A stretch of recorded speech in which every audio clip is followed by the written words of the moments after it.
Kabar bahagia, Cut Meyriska melahirkan buah hati kedua dengan Roger Danuarta. Kabar bahagia datang dari pasangan Roger Danuarta dan Cut Meyriska yang telah melahirkan buah hati kedua mereka. Diketahui jika kini Cut Meyriska telah melahirkan seorang bayi laki-laki yang sehat dilihat dari unggahan di akun Instagram pribadinya. Dilansir dari akun Instagram pribadi @cutratumeiriska mengunggah potret dari buah hati kedua Cut Meyriska dan Roger Danuarta yang baru lahir, Jumat, tanggal 22 April tahun 2022. Dalam unggahan tersebut dijelaskan jika bayi laki-laki tersebut lahir dengan sehat dan selamat dan telah diberikan sebuah nama.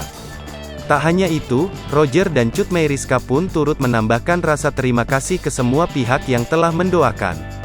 Sebelumnya diketahui jika Cut Meyriska mengunggah foto saat memamerkan baby bump dan papan bertuliskan persentase kelahiran. Dalam unggahan itu, Cut Meyriska juga meminta doa agar persaliannya bisa dimudahkan dan dilancarkan. Baby, the sequel downloading. 99%, bunyi keterangan di papan foto Cut Meyriska. Selain itu, Roger pun tampak mengunggah foto serupa serta meminta doa agar sang istri dan anak keduanya bisa lahir dengan selamat.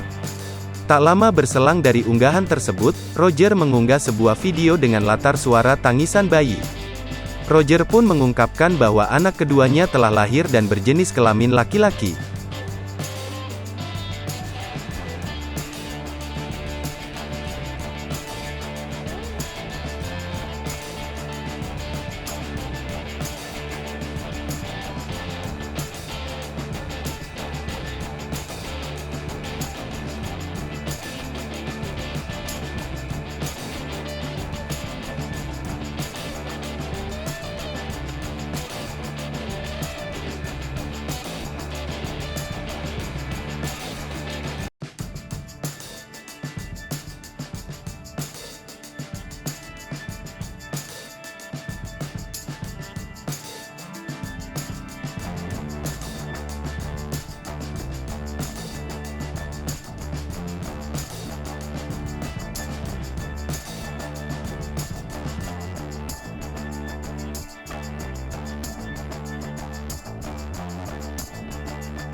Hai pemirsa Sri Popo TV, jangan lupa komen, like, dan subscribe, serta tonton terus berita-berita terupdate lainnya